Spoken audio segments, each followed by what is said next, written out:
as I told you earlier, I stayed in Taksim for my first 2 months in a hostel, and I spent a lot of money. And at that time we used to pay 100 to 150 liras per night, and this is a room that you had to share with like 7 other people, because the room had like 4 bunk beds, so that would mean 8 people. And so after that I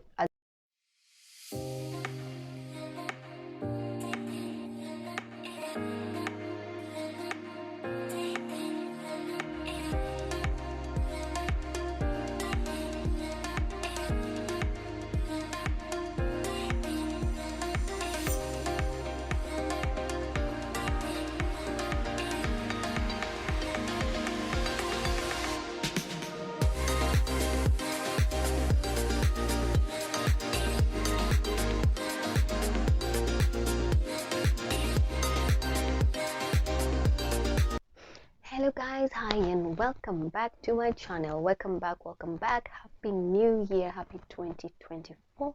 I trust everyone is doing fine. I am great also, and I am grateful to God. I mean, you have to have something that you believe in. I believe in God, and I am extremely grateful for His grace to keep me and allow me to see another year. Yes, and I also want to say thank you guys for all those who have subscribed, those who are watching, those who are liking, sharing, commenting, and rewatching. Yeah guys, I am super grateful, and I pray that you continue to walk with me in this journey, even as we have started a new year. Okay guys, so those who don't know, I am currently living in Turkey. I have been here for 2 years now, and for this first video of the year, I just wanted to let you guys know about my experiences, and for those who didn't know, now they know. So guys, I have written a few of the points. I mean, I have so many things that I might say, I might want to share, but I will just share a few of them. So number one is like the first thing that I noticed when I came to Istanbul. I lived in Taksim for 2 months in a hostel, and so in that period of time I was able to navigate my way, you know, as a new foreigner, and also check out new places and just see people and how things are going on, and just learn a few things, and plus also, I mean, get to meet my African, or rather Kenyan friends who I knew. And so I realized many people in Turkey are smokers, and also women. Like, it was not just men but women, and I would see that they did that openly. Like, there was no hiding, it was just public, it was just normal, something normal. And as time went by, I came to realize that Turkey is a country that the like most of the population, let's say like 30% of the population, are smokers. Yeah. So on to number two is cats. This is something that I was not aware, coming from an African background and coming from a family that we do not have pets. We have never had pets since I was a child, and as I mean, growing, I used to be allergic to cats and dogs and just many things. So when I came here, I got to realize that cats are like their national treasure or national pet, you know, and they're everywhere. People love them. And so as a foreigner, I suggest that you have to adapt. You have to like come to terms with the fact that you will see, you will find and encounter cats everywhere. So guys, on to the other thing is, for people of dark skinned color, this is something that you're going to encounter. I mean, I feel like it's something that you encounter in most, if not all, countries which have or which don't have the dark skin as the majority. So it's something that you need to adapt to.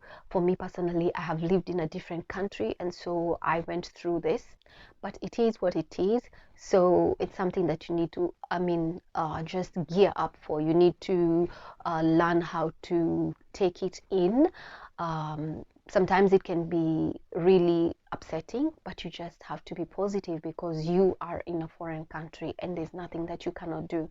And remember that not everyone is going to love you or like you even back at home. So you just need to stay on your lane and do what you need to do. And when those negative things come to you, I mean, just give yourself strength. What do I say? Just give yourself strength and move on. Yeah. On to the other thing is accommodation. So as I told you earlier, I stayed in Taksim for my first 2 months in a hostel, and I spent a lot of money. And at that time we used to pay 100 to 150 liras per night, and this is a room that you had to share with like 7 other people, because the room had like 4 bunk beds, so that would mean 8 people. And so with time, I realized that accommodation was a major setback for me personally, and also for Africans, and let me just say Kenyans who I met and who I was mingling with, because what happens here is you will get a house, and that is if you have a resident permit. You will get a house, get a contract, and once you get the house, then you will have to share the rooms with other people. So it's like a roommate situation, and the reason behind that is because the houses are damn expensive. So I mean, considering the amount of money you'll be getting earning here, it wouldn't make any sense when you stay in that house alone. And most of the houses are from 2 bedrooms and above. So I mean, accommodation is something that you ought to think about. And so on to the next thing is the issue of taxis. I have seen many people, YouTubers from different countries who have visited Istanbul, and people who are here, and it's something that I've experienced also.